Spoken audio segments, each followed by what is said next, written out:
tadinya wahyu. Injil itu tadinya wahyu. Taurat itu tadinya wahyu.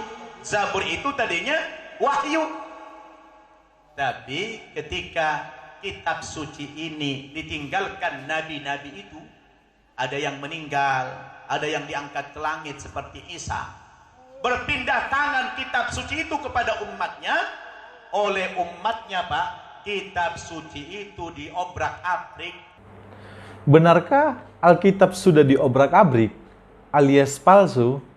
Mari kita bahas.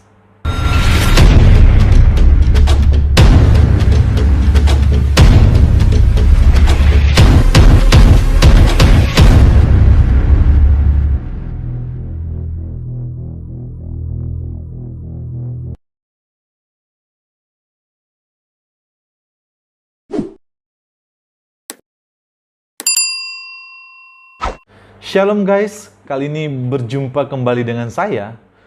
Saya ingin membahas sebuah pernyataan dari Ustadz Nababan yang mengatakan bahwa Alkitab sudah diobrak-abrik oleh umatnya. Dan kata lain pasti yaitu palsu.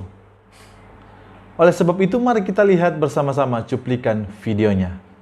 Dulu waktu Kristen ada masalah, tidak ada bisa dapat jawaban di kitab sucinya, tidak ada jawaban. Kenapa? Karena kitab sucinya bukan wahyu.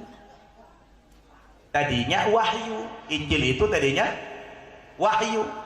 Taurat itu tadinya wahyu. Zabur itu tadinya wahyu. Tapi ketika kitab suci ini ditinggalkan nabi-nabi itu, ada yang meninggal, ada yang diangkat ke langit seperti Isa. Berpindah tangan kitab suci itu kepada umatnya. Oleh umatnya, Pak, kitab suci itu diobrak-abrik, dirusak, ditambah, dikurangi, sehingga kitab suci itu menyimpang dari kebenaran. Makanya saya dulu masuk Islam.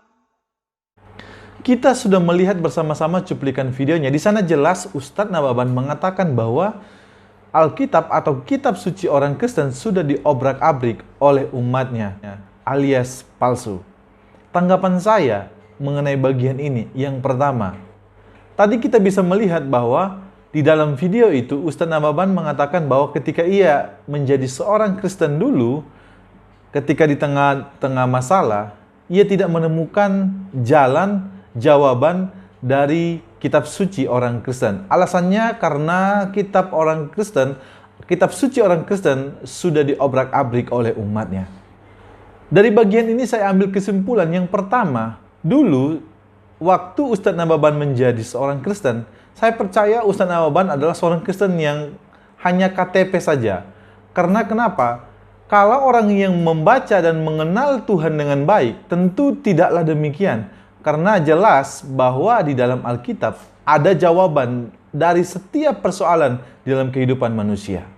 Dan juga perlu saya tekankan bahwa segala persoalan apapun yang dialami oleh manusia sudah ada di dalam Alkitab jawabannya. Pertanyaan saya sekarang, apakah Anda membaca Alkitab? Itu tentu harus kita pertanyakan. Karena kalau ia membaca Alkitab, tentu akan menemukan. Tapi kalau tidak baca Alkitab, ya pasti tidak menemukan. Yang kedua, Alkitab juga jelas mengatakan bahwa 2 Timotius 3 ayat 16 berkata demikian.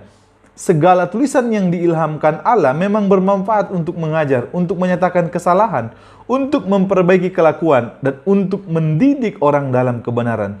Jadi jelas dari bagian ini, tegas Alkitab bukan hanya benar-benar dari Allah, tetapi ia juga mendidik orang, mengajar orang ke arah yang lebih baik. Ini jelas, Pak Ustadz Nababan. Tanggapan saya yang kedua, terkait ia mengatakan bahwa Alkitab orang Kristen sudah diobrak-abrik oleh umatnya alias palsu, saya mau tanya kepada Ustadz Nababan. Supaya Anda tidak terlihat seperti orang yang tidak punya nalar atau pemikiran, saya mau tanya Anda dan Anda harus jawab. Apakah Anda punya yang asli? Kalau Anda punya yang asli, pasti Anda tahu di bagian mana yang sudah diobrak-abrik. Dan Anda jelas berkata juga di dalam video itu, kitab suci orang Kristen sudah diobrak-abrik. Saya mau tanya, di bagian mana yang sudah diobrak-abrik? Kalau Anda bisa menjawab ini, apa yang Anda sampaikan, pernyataan Anda di dalam video ini adalah benar. Tapi kalau Anda tidak bisa membuktikan apa yang saya tanyakan tadi, apa yang Anda sampaikan adalah klaim kosong semata. Jangan Anda seperti orang yang lempar batu sembunyi tangan. Ketika diminta pembuktian, Anda tidak bisa membuktikan. Anda sama saja seperti orang yang mengklaim tanpa bukti. Di dalam video ini juga saya perlu tekankan bahwa kalau ada orang hanya mengklaim, menyatakan sesuatu tanpa bukti, itu adalah klaim kosong dan fitnah jatuhnya. Oleh sebab itu, apa yang kita klaim, apa yang kita sampaikan harus ada buktinya dong. Apalagi menyangkut kitab suci atau kepercayaan agama lain. Oleh sebab itu, sampai di sini video ini.